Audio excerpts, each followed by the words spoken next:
everyone, welcome to Miss DeBoer Reads. Today's story is called Chicken Sunday. I think you're gonna love it. Again, it's written and illustrated by Patricia Polacco, and I have to say, it's my very favorite. I love all of her books, but this one is, I love it the most. It really warms my heart. In this story, you're gonna hear the word courage and also see some demonstrations of children behaving with courage.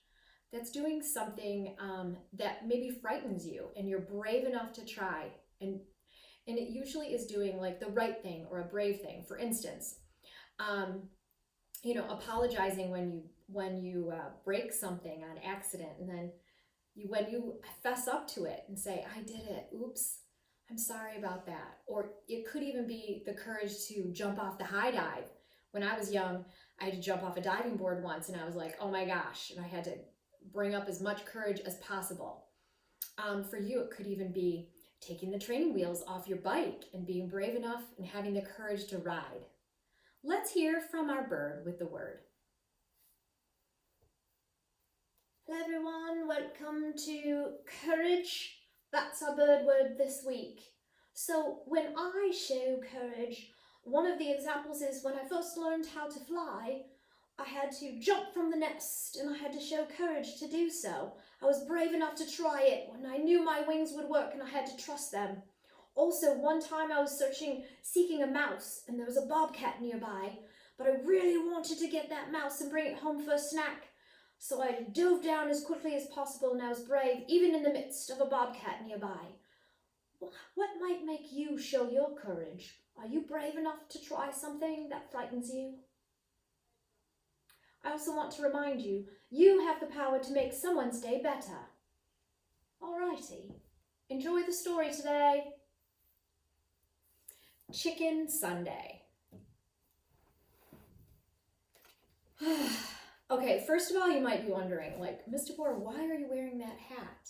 Yeah, there is a hat in this story that has really a special focus and feature. In addition, when I think about wearing a hat, this is my favorite hat for being outside, maybe on the beach or in my canoe. I often wear this hat. But when I was young, when we used to dress for Easter Sunday, this was a true thing. People used to really dress up. And I would wear an Easter bonnet, that's what it was called, or a hat. I would also wear white gloves and my click shoes. You know, the fancy ones that make a click noise when you walk on the hardwood floor? Those kind of shoes. So it's kind of fancy. And in this story, there is an Easter celebration, which happens this year on April 12, 2020. Some families will participate in that. You might be celebrating at home this year, if you get my drift. Chicken Sunday. Before I read, I'd like to do a little sneak peek, and then I'm going to tell you more that I know about it. So I'm looking at the cover. It is truly Tricia, because it is the story of Tricia and her real friends, Stewart and Winston. Do you remember in the book, Thank You, Mr. Falker, when Babushka died and they moved to California? She met these friends in real life, and she kind of adopted Miss Eula as her grandma, because remember, hers passed away. So she became really close to this family, and there's such a great relationship in this story, Chicken Sunday. One other thing you need to know is that this family is Baptist, which was a different religion. This was new to Patricia Polacco. And isn't it lovely that she got to learn about it, and we get to too, because faith has many rooms. In Chicken Sunday, here's some on the back. Let's find out what happens. I love to do this sneak peek. All the children want is to buy the most beautiful Easter hat for Miss Eula. But when they are accused of throwing eggs at Mr. Kosinski's shop, they must find a way to prove their innocence and earn enough money for the hat at the same time.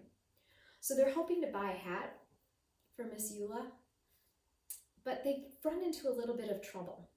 And actually, the word for having courage in here that Mr. Kosinski uses is chutzpah. Let's read to find out. Chicken Sunday by Patricia Polacco. Stewart and Winston were my neighbors. They were my brothers by a solemn ceremony we had performed in their backyard one summer. They weren't the same religion as I was.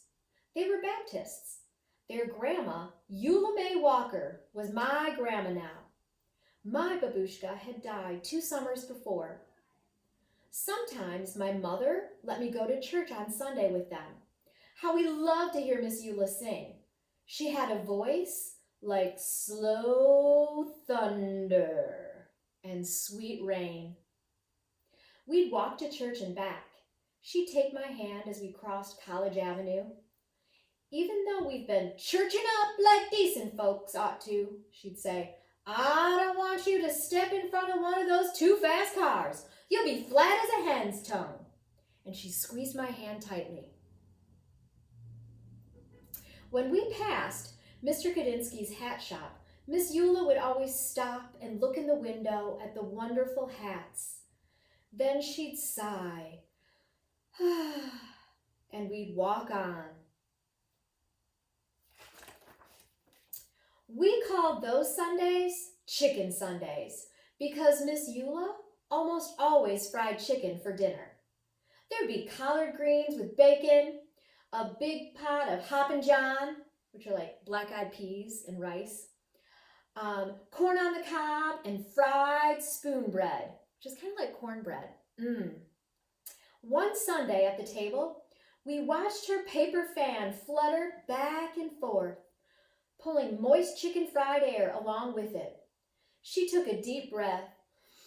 Her skin glowed as she smiled. Then she told us something we already knew. That Easter bonnet in Mr. Kosinski's window is the most beautiful I ever did see, she said thoughtfully. The 3 of us exchanged looks. We wanted to get her that hat more than anything in the world. Stewart reached into the hole in the trunk of our wish tree in the backyard. He pulled out a rusty Band-Aid tin. Inside that, the 3 of us held our breath as we counted the money inside that. We had been saving it for weeks. If we're going to get that hat for Miss Eula in time for Easter, we're going to need a lot more than this, I announced. It's just a few coins. Maybe we should ask Mr. Kosinski if he could sweep his shop or something to earn the rest of the money, Stewart said. I don't know, Winnie said fearfully. He's such a strange old man. He never smiles at anyone. He always looks so mean. We all agreed that it was worth a try anyway. The next day, we took a shortcut down the alley in back of the hat shop. Bigger boys were there. Dun, dun, dun. They were yelling. Eggs flew past us and pelted Mr. Kosinski's back door. Just as the boys ran away, the door flew open. Mr. Kosinski glared straight at us. You there! He yelled. Why do you kids do things like this? It wasn't us, Stewart tried to say, but Mr. Kosinski wouldn't listen to us. All I want is to live my life in peace. I'm calling your grandmother, he shouted as he wagged his finger in Stewart's face. Miss Eula was waiting in her living room for us. Miss Eula, we didn't throw those eggs, I sobbed. Some big boys did, Stewart sputtered. What were you doing in the back of his shop in the first place? She asked. We knew that we couldn't tell her the truth, so we just stood there and cried. Because remember, we were trying to do a surprise for her. Miss Eula looked at us for a long while. Baby dears, I want to believe you. Heaven knows that I brought you children up to always tell the truth. If you say you didn't do it, then I believe you. It is too bad, though, she went on to say. That poor man has suffered so much in his life. He deserves more than eggs thrown at him. You know, he thinks you threw the eggs. You'll have to show him that you are good people. You'll have to change his mind somehow.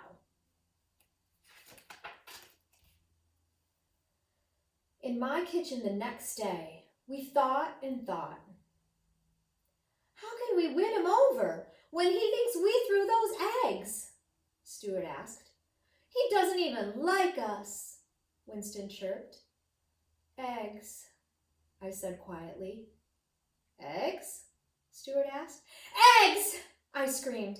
I went to the kitchen drawer and took out a lump of beeswax, a candle, a small funnel with a wooden handle, and some packets of yellow, red, and black dye. Aren't you glad we read Rashenka's eggs?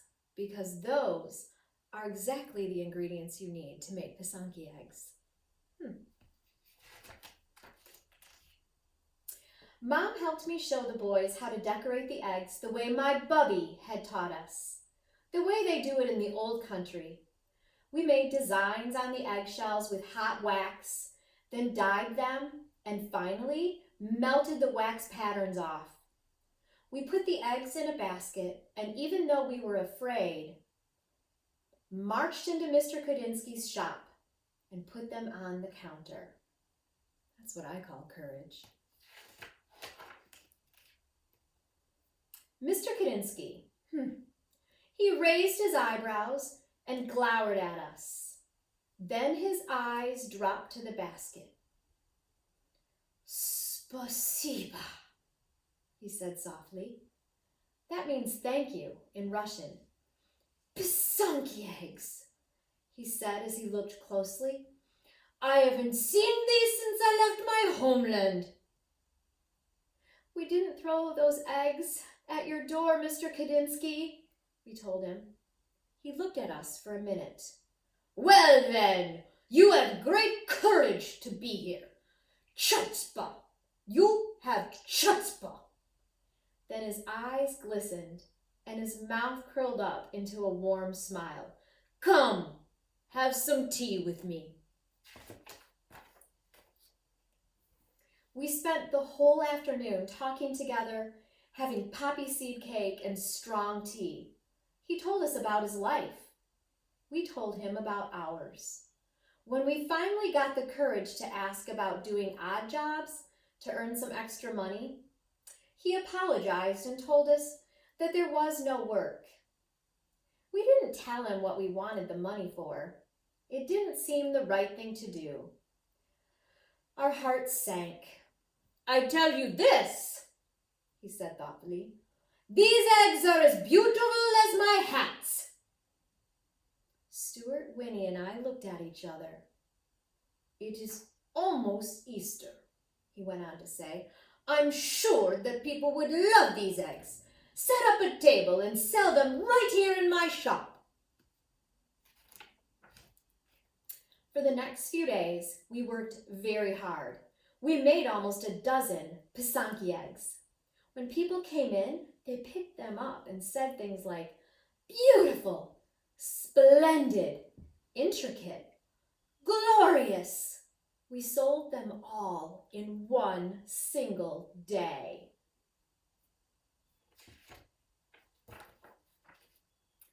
That afternoon, when all the eggs were gone, we counted our money. We had more than enough for the hat.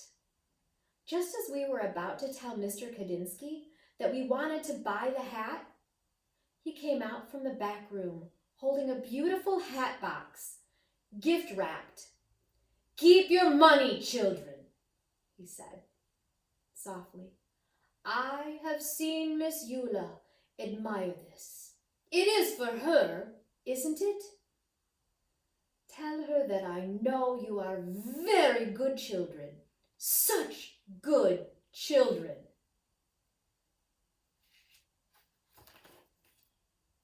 When Easter Sunday arrived, We thought our hearts would burst when we watched Miss Eula open the hat box.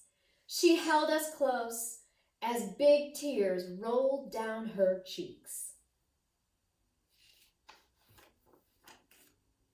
Our hearts sang along with the choir that Sunday. Miss Eula looked so beautiful in that hat. When it was time for her solo, we knew that she was singing just for us. Her voice was like slow thunder and sweet rain.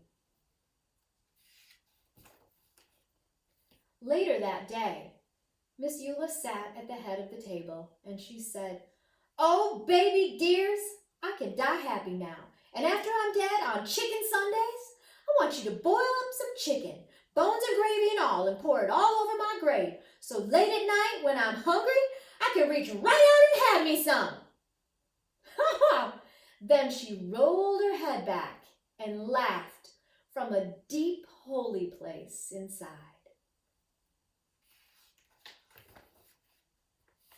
Winston, Stewart, and I are grown up now. Our old neighborhood has changed some, yet it's still familiar too. The freeway rumbles over the spot where Mr. Kosinski's shop once stood. I think of him often and his glorious hats. We lost Miss Eula some time back, but every year we take some chicken soup up to Mountain View Cemetery and do just as she asked.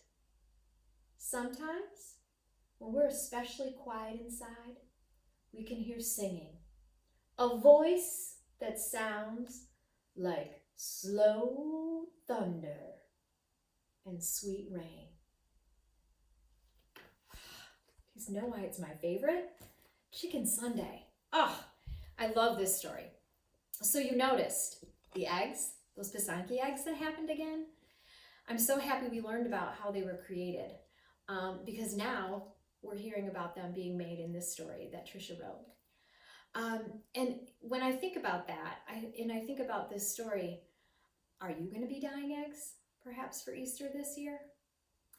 Have you ever done chores to earn money like the kids did in this story? Or have you ever saved up for something special? How wonderful that it was a gift for someone else. I'm also wondering, what would you plan for a special Sunday dinner? If you had a chance to plan one, what would be your favorite things on the table? And as a writing invitation, could you write about a time when you were brave, when you showed courage, when you had the chutzpah to do something? Thanks for joining me today.